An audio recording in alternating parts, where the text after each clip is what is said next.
Dalam nama Bapa dan Putra dan Roh Kudus, amin. Allah Tritunggal Yang Maha Kudus, kami bersyukur di hadapan-Mu, karya agung-Mu lah yang membuat kami masuk di Sekolah Tinggi Agama Katolik negeri ini.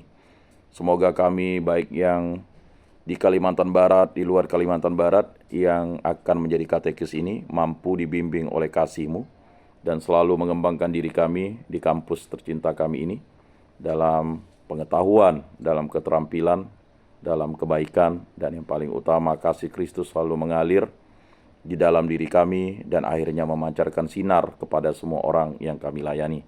Semua doa ini kami serahkan dengan perantaraan Tuhan kami Yesus Kristus yang hidup dan beraja kini dan sepanjang segala masa. Amin. Dalam nama Bapa dan Putra dan Roh Kudus. Amin. Salam, salam kasih dan damai sejahtera. Tuhan memberkati, menyertai dan melindungi. Salve. Saudara-saudari yang terkasih, pada kesempatan ini ya kita reevaluasi saja. Saya tidak lagi memberikan materi ya, karena nanti kalau saya kasih materi tidak cukup nanti ya. Yang gereja Kalimantan itu kan udah kemarin saya kasih waktu di Zoom ya, tapi bolehlah kalau misalnya nanti mau dibahas lagi atau ditanyakan ya. Kemudian materi-materi itu ada beberapa materi yang belum saya ya kan sampaikan ke kalian dalam bentuk PDF, nanti saya sampaikan. Diingatkan saja oleh ketua kelas ya di Japri. Ada materi Bapak yang belum di PDF kan. Itu materi waktu kita Zoom yang ini ya, yang tentang gereja Katolik di Kalimantan Barat. Nah, seperti yang kita tahu ya, kita kan udah tahu tadi itu ya, sejarah ya, gereja. Kita membahas sejarah gereja Katolik ya. Saya tidak ingin segmented, tetapi saya ingin memperkuat yang namanya ya, di Indonesia ya. Nah, Indonesia dulu itu namanya ya Nusantara. Ya. Lalu Hindia Belanda. Ya. Jadi kalau kita berbicara tentang sejarah gereja Indonesia, berarti kita mulai dari sejarah gereja Nusantara. Ya. Kita tahu gereja perintis itu abad keberapa? Abad 7 ya. Waktu itu di Barus ya. Inilah gereja Katolik pertama kali datang ke Nusantara. Tercatat dalam sejarah dan sumber primernya ada. Ya. Sumber primernya ada ya. Catatan-catatan juga oleh ini ada. Kemudian ini disebut ya perintis. Catatan ini memperkuat yang namanya bahwa misi Katolik, misi Kristen itu, ya, itu menjadi fokus nanti di Nusantara, ya, abad ke-7. Kurang lebih abad ke-7 itu tahun 600 sampai 700. Di manakah nenek moyang kita ya? Hah? Abad ke situ ya. Puji Tuhan lah kita lahir di abad 21 ini. Ya. Kalau kita lahir ke abad ke-7 waktu itu, atau kamu sebagai putri keraton kan dulu ya? Menitis kembali. Mengkaya. Kamu di mana waktu itu? Di Korea. Kita baru ya. Jadi sedangkan gereja perdana itu kan abad pertama ya. Abad 1 itu, dan gereja lahir itu kan pada saat Pentakosta kan, pencurahan itu. Itulah hari lahir gereja. Hari lahir gereja Katolik, hari lahir gereja semesta. Ya kurang lebih kalau Yesus itu ya pada usia itu dihitung ya sekitar 33 tahun ya. Tahun ke-33, abad pertama. Kemudian berkembang ya. Pada abad misalnya abad kedua itu gereja perdana ya. Kemudian setelah Yesus ini kan dibawa dia nih. Pertama satu kuskupan saja.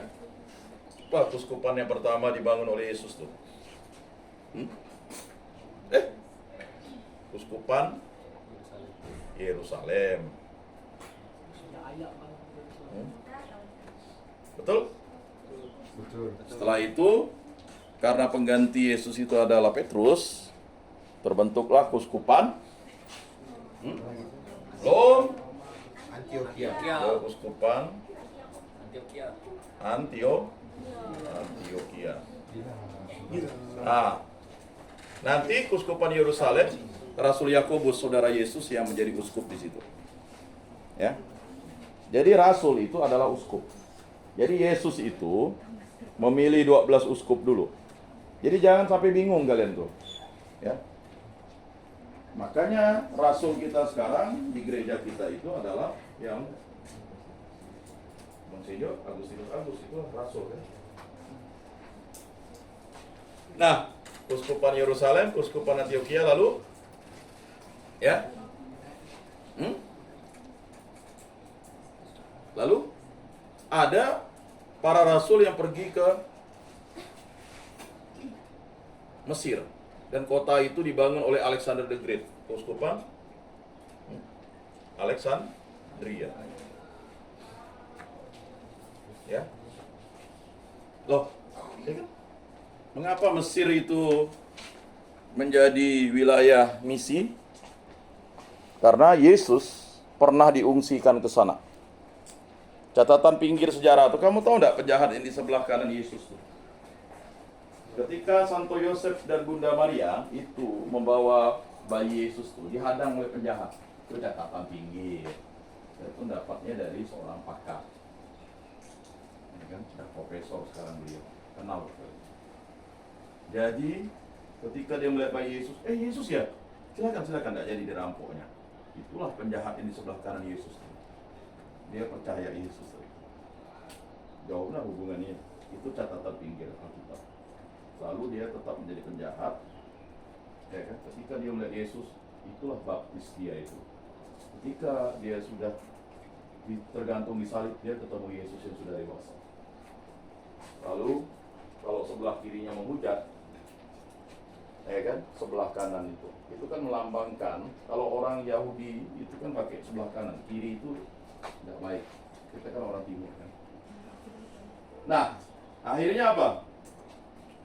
Ya kan? Kalau kamu adalah Allah, bebaskanlah kami, kata penjahat di sebelah kanan kan? Sebelah kanan ke kiri? Tergantung Pak lihatnya. Kalau kita lihat gini, ya kan? Nah itu kan didebatkan juga waktu itu. Inilah kadang orang tuh kalau mau cari dalil-dalil kesalahan tuh pandai dia.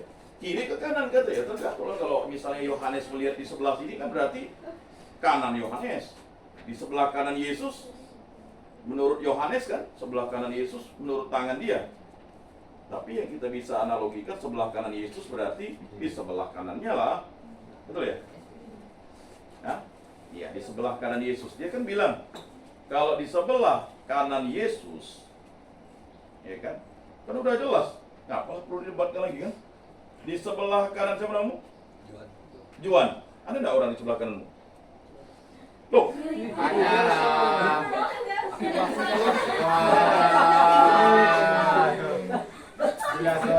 Kali setan. Di sini malaikat, di situ manusia ya. Enggak ada. Nah itu. Ya. Nah, kita kembali di situ. Lalu di sebelah kanan itu mengatakan apa? Kita ini orang berdosa, kamu mau, ya kan? Dia tidak layak mendapat hukuman itu. Ya seperti itulah, ya. Yesus, ingatlah aku jika engkau sampai ke rumah Bapamu. Ya pada hari ini juga engkau sampai ke rumah Bapa. Luar biasa tuh. Tapi jangan jadi penjahat dulu, lalu mau mirip seperti penjahat itu. Tidak. Keselamatan itu dia tahu. Rupanya penjahat itu adalah orang yang sudah mengimani Yesus semenjak Yesus bayi. Ya karena hukuman dia tertangkap mencuri dibilang penjahat kan. Sedangkan Barabas udahlah merampok, membunuh, malah dibebaskan. Berikutnya, sebagai primus inter pares itu apa? Hah? Uskupan? Iya. Santo Petrus itu pernah mau lari dari Roma ketika Kaisar siapa? Nero ya, membakar kota Roma. Apa dia bilang? Tiba-tiba dia melihat Yesus. Maka disebutlah. Ya kan? Apa? Kue padis Domine. Mau kemana kamu Tuhan? Mau disalibkan 2 kali. Balik lagi ke Petrus. Petrus itu merasa tidak layak disalib, sama seperti Yesus, maka disalib terbalik. Lalu orang bilang dajjal. Jadi kalau rata-rata ada salib itu, kalau kalian lihat itu kan pasti dalam nama Bapa dan Putra dan Roh Kudus. Amin. Ya memang seperti itu kan. Itu dipersoalkan lagi. Kok salibnya lalu dia di bawah? Itu ada artinya tuh. Semua gerakan itu ada artinya. Lalu ada uskupan kelima. Ini yang menjadi persoalan nanti nih. Ya, uskupan Konstantinopel.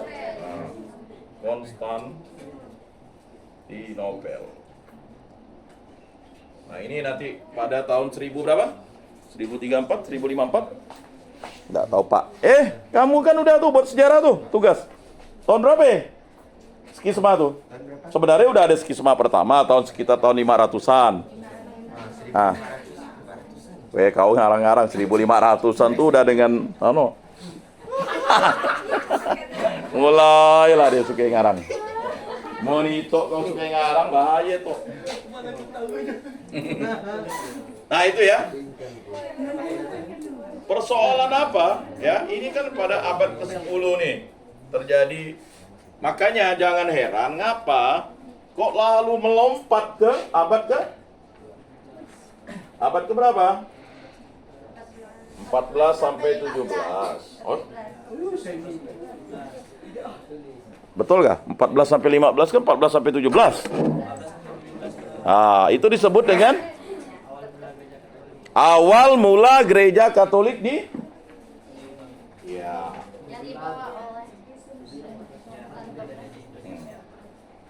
di Nusantara. Ini dia.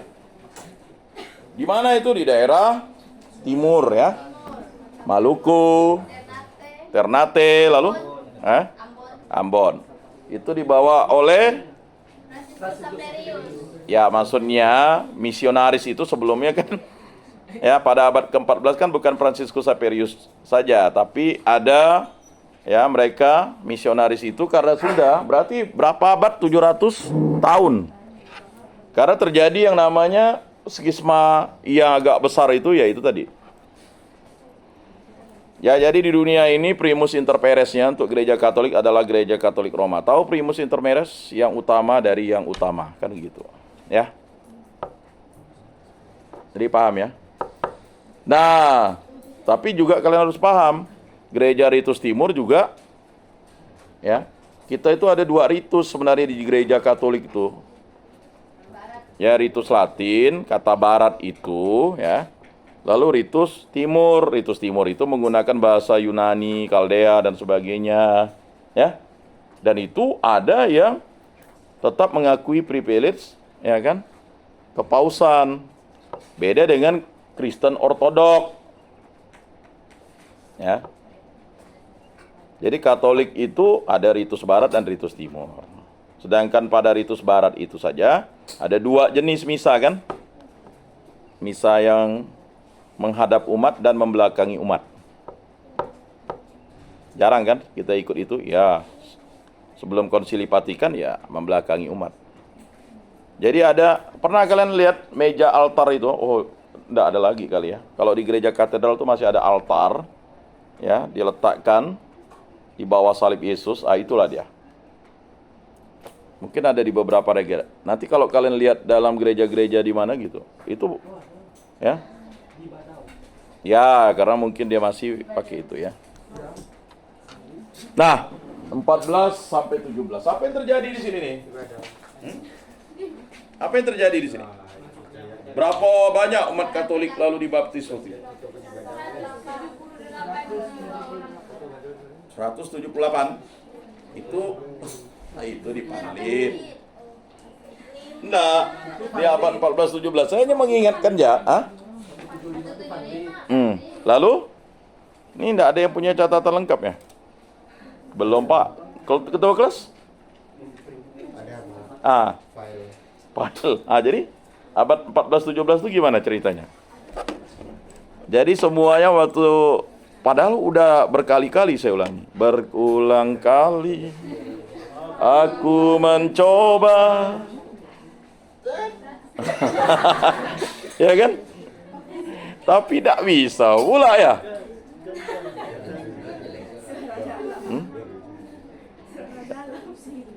Jadi mau gimana gitu ya. Tapi ya udahlah. Ya.